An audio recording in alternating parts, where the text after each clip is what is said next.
Ma'am, జుట్టు పొడిబారడం, జుట్టు తెల్లగా ఉండడం వంటి సమస్యలు కొంతమందిలో అధికంగా కనిపిస్తాయి. అంటే జనరల్గా అందరికీ ఒకేలా ఉండదు, కొంతమంది కలుగుతుంది. అసలు కారణం ఏంటి? సో జుట్టు పొడిబారడము లేదా డల్లుగా ఉండడం అనేది ఫస్ట్ అండ్ ఫార్మోస్ట్ ఇంపార్టెంట్. ఇప్పుడు మనం కొంతమందిని చూస్తాం, కొంతమందిలో జుట్టు ఏంటంటే చాలా సిల్కీ ఉంటుంది, కొంతమందిలో వేవీ ఉంటుంది, కొంతమందిలో ఏమో చాలా రింగులు ఉంటుంది. ఇది ఎలా ఉండాలి అనేది బేసిక్గా ఏంటి అంటే జెనెటికలీ డిటర్మైన్. మన పెద్దవాళ్ళలో ఐదర్ మన పేరెంట్స్ కన్నా గ్రాండ్ ఫాదర్స్ కానీ ఎవరికైనా కొంచెం ఫ్రిజీ హెయిర్ కానీ రింగుల్ జుట్టు ఉంటే కానీ మనకి ఎక్కువగా ఉండే ఛాన్సెస్, అంటే మనకు వచ్చే ఛాన్సెస్ అనేది డెఫినెట్గా ఉంటుంది. సో కొంతవరకు వాటిని ఎలా ట్యాకిల్ చేస్తాము అనేది మన చేతిలో ఉంటుంది. సో అది మనం మాట్లాడుకుందాం. సో ఫ్రిజీ జెనెటికల్గా మనకి ఫ్రిజీ కానీ డ్రై హెయిర్ డల్ హెయిర్ ఉంటే కానివ్వండి, బాగా హాట్ షవర్స్ ఒకటి చేయొద్దు. అండ్ తడి జుట్టు మీద ఎప్పుడు కూడా దూకూడదండి. That is first point. Second point ఏంటంటే కండిషనర్ అనేది తప్పనిసరిగా వాడాల్సి ఉంటుంది. షాంపూ తర్వాత కూడా కండిషనర్ తర్వాత లీవ్ ఆన్ కండిషనర్స్ వస్తాయి, అవి వాడతాం. సో ఇకపోతే దాని తర్వాత హెయిర్ స్టైలింగ్ లైక్ డ్రైయర్ పెట్టడము, ఊరికే స్ట్రైట్నింగ్ చేయటము, లేదా ఏదైనా హెయిర్ స్టైలింగ్ అనేది హీట్ ఎక్కువగా పెడితే కూడా మనకు అవుటర్ మోస్ట్ లేయర్ హెయిర్కి ఏంటంటే క్రిటికల్ అనమాట, అది దెబ్బతింటుంది, హెయిర్ డ్యామేజ్ అనేది ఎక్సెసివ్గా ఉంటుంది. సో మనకి అవసరమైనప్పుడు హెయిర్ స్టైలింగ్ కానివ్వండి, హెయిర్ డ్రైయింగ్ కానీ చేసుకోవచ్చు. ఊరికే చేసుకుంటే మాత్రం అది ఇంకా వర్స్ అవుతుంది. సో ఇవి కాకుండా ఏం చెప్తామంటే ఒక 1 hour బిఫోర్ బాత్, లేదా చాలా ఫ్రిజీగా ఉన్న వాళ్ళకి ఒక షోల్డర్ లెవెల్ నుంచి కింద వరకు ఆయిల్ అనేది అప్లికేషన్ చేస్తే హెయిర్కి, మనం స్కిన్కి ఎలా మాయిశ్చరైజర్ రాస్తామో హెయిర్కి ఆయిల్ అనేది అలా మాయిశ్చరైజర్ ఇస్తుంది. సో అంతేకాని న్యూట్రిషన్ అనేది లేదు.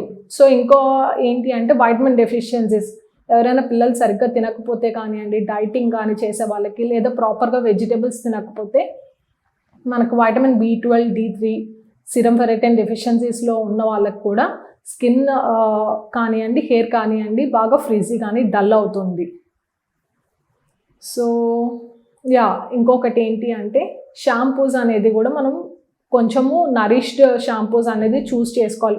ఊరికే షాంపూస్ చేంజ్ చేయటం అనేది కూడా మనము అడ్వైస్ చేయము. సో వింటర్లో వచ్చేపాటికి హెయిర్ అనేది చాలామంది డ్రై కానీ ఫ్రిజీ కానీ కంప్లైంట్ చేస్తుంటారు. అది ఎందుకు అంటే మనకి ఎన్విరాన్మెంట్లో మాయిస్ తగ్గడం వల్ల చాలా ఇట్లా డల్ కానివ్వండి, బాగా చిక్కులు పడటం కానివ్వండి, అలాంటివి చేస్తుంటాం. సో మనం ఏం చెప్తాము, యాజ్ పర్ థింగ్ యూజువల్గా 2 to 3 times per week hair wash అనేది ఖచ్చితంగా చేసుకోవాలి, ఫాలోడ్ బై కండిషనర్ ఖచ్చితంగా వాడాలి. ఇంకొకటి ఏంటంటే తడి జుట్టు మీదుగా దూకూడదు. అండ్ ఖచ్చితంగా కూడా మనము యూజువల్లీ చాలామంది ఏమనుకుంటారంటే జెనెటిక్గా కొంతమందికి డ్రైనెస్ అనేది ఉంటుంది, లేదా ఫ్రిజీ హెయిర్ అనేది ఉంటుంది. ఇంకా మనం ఎక్కడ చూస్తాము అంటే హెయిర్ స్టైలింగ్, మనం కెరాటిన్ కానివ్వండి, హెయిర్ స్ట్రైట్నింగ్ కానివ్వండి, వీటి వల్ల కూడా ఇంకెక్కువ డ్రై అవుతూ ఉంటుంది.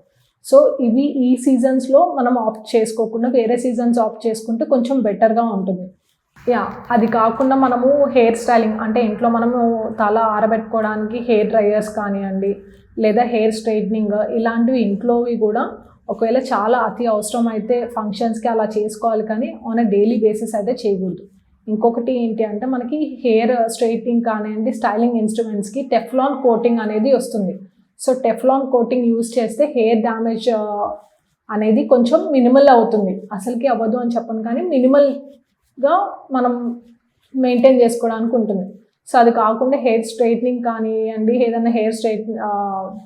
ఏదైనా చేస్తున్నప్పుడు హెయిర్ స్టైలింగ్ కానివ్వండి, హెయిర్ స్ట్రైట్నింగ్ కానీ చేసేటప్పుడు యూజువలీ మనకి హీట్ ప్రొటెక్టెంట్ అని స్ప్రేస్ లాంటివి దొరుకుతాయండి జుట్టుకి. సో ఫస్ట్ అది హెయిర్ మీద స్ప్రే చేసుకొని మనం ఏదైనా చేసుకుంటే డ్యామేజ్ అనేది మనం ఎంత ఎక్కువగా చూడము. సో తలస్నానం వచ్చేపాటికి మనం ఏదైనా 2 to 3 times per week అనేది అడ్వైస్ చేస్తాము, followed by conditioner and leave on conditioner.